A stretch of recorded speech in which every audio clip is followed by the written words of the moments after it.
আসসালামু আলাইকুম ভিউয়ার্স, আজকে আপনাদের মাঝে আলোচনা করব তেঁতুল চাষ বা বেল টক জাতীয় ফল যেগুলো সেগুলো চাষ। আমরা সাধারণত গ্রামের উঁচু বা যেখানে মাটি বেলে মাটি বা নরম মাটি ছাড়া যেখানে অন্য কোনো ধরনের গাছ হতে চায় না বা লবণাক্ততার কারণে গাছ হয় না, আপনারা সেখানে চাইলে এরকম তেঁতুল চাষ করতে পারেন। দেখুন ছোটো ছোটো গাছে 4 বছর বয়স কী পরিমাণে তেঁতুল হয়েছে।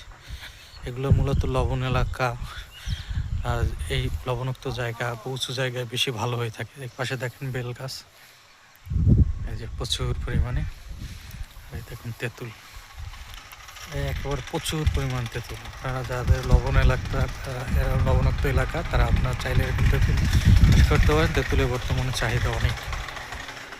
আলহামদুলিল্লাহ কত সুন্দর তেঁতুল হয়েছে। একটি গাছে যদি আপনার 4-5 হাজার টাকা করে তেঁতুল হয়, অন্যান্য ফসলের থেকে তো আপনার অনেক লাভবান হবেন তেঁতুল চাষ। আর এখন বর্তমানে হাইব্রিড জাতের তেঁতুল প্রচুর সাইজে বড় মোটা হয়, অধিক লাভবান হবে। একটা তেঁতুল গাছ 3.5 বছর থেকেই ফলা শুরু করে, 3 বছর 3.5 বছর হলেই ফলা শুরু করে।